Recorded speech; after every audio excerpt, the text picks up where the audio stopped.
Hi, I'm Jonathan Weinberg, and this is Drawing with Fountain Pens, where I talk about art and fountain pens and design. As always, you don't have to be an artist to get something from this channel, but you do have to love fountain pens. Companies tend to phase out pens every so often. So once you find a pen that you really like, buy a bunch of them. Today I'm going to talk about the Koh-I-Noor Artpen, which unfortunately is no longer made, but originally was available in the early 90s. I was shopping in the middle of the night on my iPad, which is what I do when I can't sleep, and I happened upon it. The barrel, as you can see, is yellow, which is bait for me. Anything that's yellow immediately intrigues me. I love yellow pens, yellow shirts, anything yellow. 25 copies on goldenrod. Right. 25 on canary. Canary. 25 on saffron. Mm-hmm. And 25 on paella. Okay, 100 yellow. And also, I didn't know that Koh-I-Noor made fountain pens. I didn't know that it was even something that they do. And I guess they haven't for a long time, at least in the United States. I was able to find a advertisement using the magic of the internet from 1978 in which it announces the new pen. So I'm assuming that's about when it first came out. It talks about having a revolutionary new ultra flexible nib which provides smooth, responsive strokes and capable of variations in line widths in all directions with slight variations in hand pressure. It also says that it uses India ink, which is something that's just unusual for fountain pen because usually Indian ink clogs the pen, and that you can get refillable ink cartridges for it. But the one I have actually has a little empty cartridge that attaches to it and that you can fill. And it says that it's easy to clean and fill. The price is $12.95, which was in that day not cheap. According to Google, that would be the equivalent of $60 today. So that's not inexpensive, but it's not incredibly expensive either. When I'm also being able to find out that they seem to be still making it in the 80s and maybe as late as early 90s. Maybe someone else who knows more about the history of the pen can let me know in the comments. Originally, the company is a Czech stationery company that has been in business since 1790. Its name is derived from the Persian word meaning mountain of light, which was the name given to the enormous diamond that's in the British Royal Crown. Now, that company is actually famous for inventing the modern-day lead graphite pencil. Today, they're best known for their rapidographs, these technical pens that make precise, consistent lines at micro widths. I still have my set. I think this goes all the way back to the 1990s. They were particularly popular with professional illustrators, but these days artists are using fine markers to accomplish the same thing. Since if you've ever used rapidographs, I mean, when they work, they're great, but they get clogged really easily, and you have to keep them clean, particularly the very, very fine line ones. Before jumping to buy the art pen that I had seen on eBay, I Googled it, and up came the well-known artist Stan Sakai, who is famous for the Usagi Yojimbo comic book series, or as we like to say now, graphic novels. Sakai is Japanese American. He was born in Japan, but his family moved when he was very young to Hawaii, and he's a huge fan of these pens. He uses them for both creating the hand lettering and the inking of his novels. And you can go on his website, and there's a discussion of the processes that he uses. but also in 2020, he had a Facebook posting in which he talked about the pens and that he's still using them. Because when he heard in the early 1990s that they were going to discontinue making them, he was so dependent on them that he went out and he bought dozens of them. Wherever he could find them, he bought them. And he thought that he had a good 25-year supply. But as it turns out, the pens are rather lightweight and they are fragile. That's one of the disadvantages of them. I think particularly from what I can tell from Google, the barrels have a tendency to crack. So he is beginning to get worried that he won't be able to keep up his supplies. Although I think people send him pens. And these pens that he talked about getting them as cheaply as $7 when they were discontinued, they now can run as much as $120, $140 on eBay. In that middle of the night, somebody was selling at a buy it now price of $79. So I grabbed it because I was very curious to see why these pens are so great.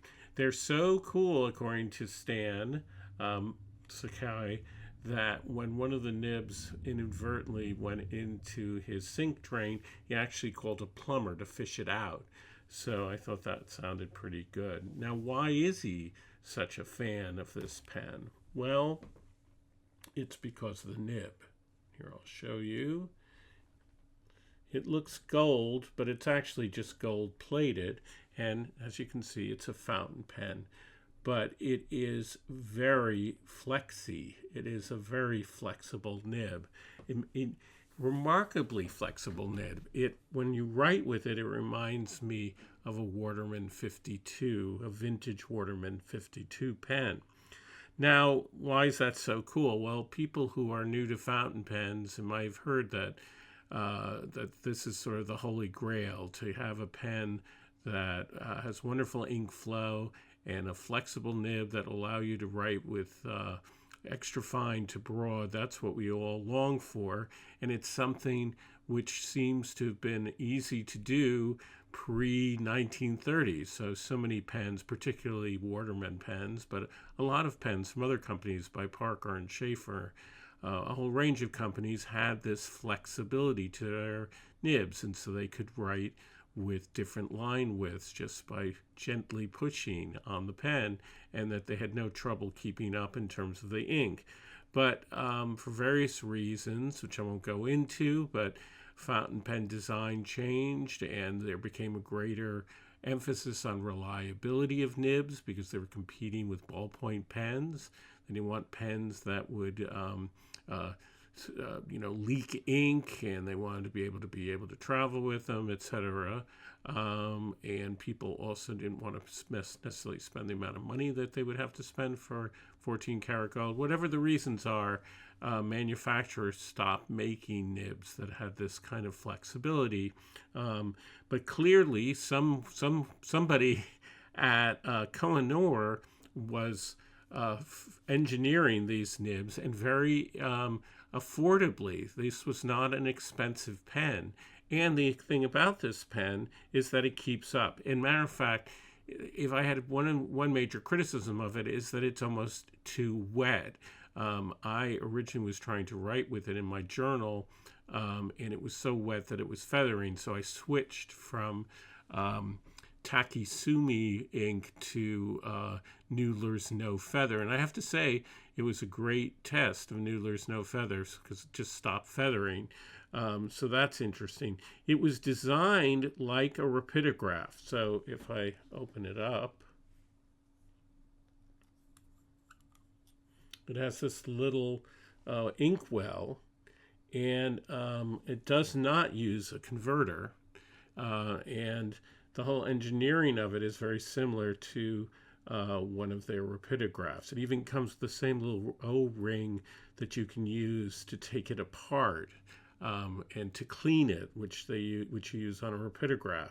So that may have something to do with the way in which it's able to keep up, because typically flex nibs that a lot of smaller companies create, like Fountain Pen Revolution and even Pilot, sometimes have trouble keeping up because as you flex with the nib, the tines sort of separate a little bit, and it makes it hard for the ink to continue to flow, and they railroad, so that's a problem.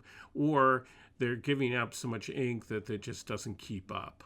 And you find that happens, as I said, even with pilot pens. One of the solutions is to draw slowly, or to, if you're doing calligraphy, to do it very slowly, and that way the pen does keep up.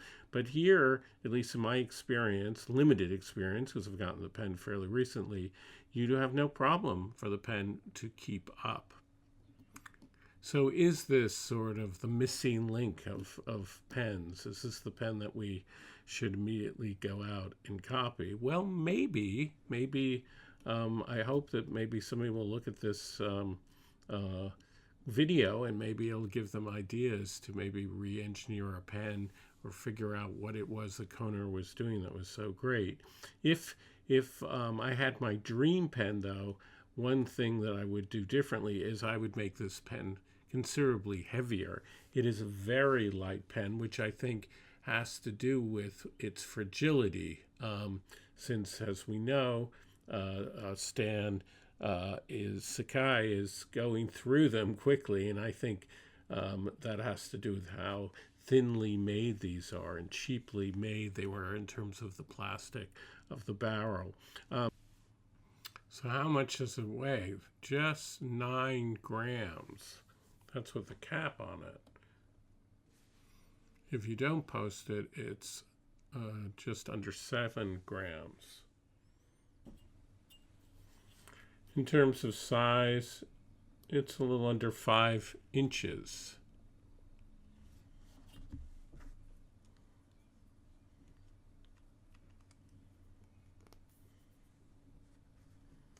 Posted, it's 5.5 inches. And that makes it about the size of a Pilot Metropolitan. I've also noticed that that the way it's designed with this tiny little cap, which made sense for the rapidograph, means that you tend to get a little bit of ink in the cap, and then when you post it, the pen does post very nicely. Doesn't get a lot bigger because the cap is so small. Sometimes you get a little bit of ink on at the end of it, so that's not ideal, but it's not not something which would make me not use it. I wonder, I don't want to fiddle with this pen and break it because it's the only one I have, but I wonder if it's possible to take this nib and put it on a different pen. But then again, you might lose the benefit of the filling system. The feed itself looks very similar to a standard fountain pen feed, but maybe the way in which the feed connects to the ink barrel does something magical. I'm not sure.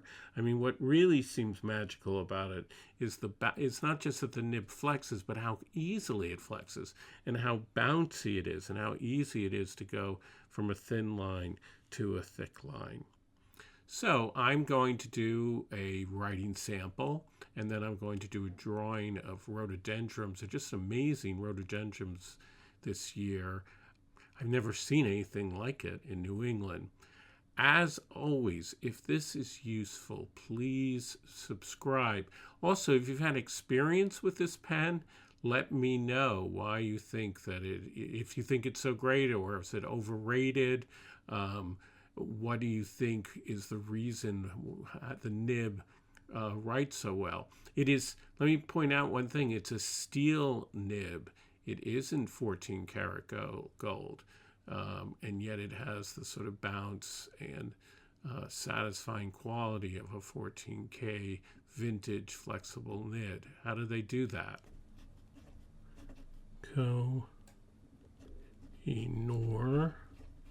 Now, I'm not going to say that it really is a fine or a medium, because it really goes from fine to medium to broad. This is Noodler's No Feather Black, and and this is rhodia paper. And here it is with almost no pressure. And here, more pressure. You can see how thick that is.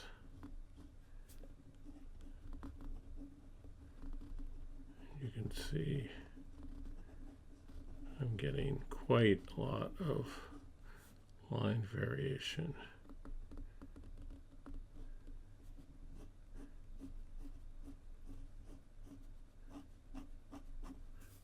And it's reasonably smooth. It's a bit of feedback. It's very bouncy.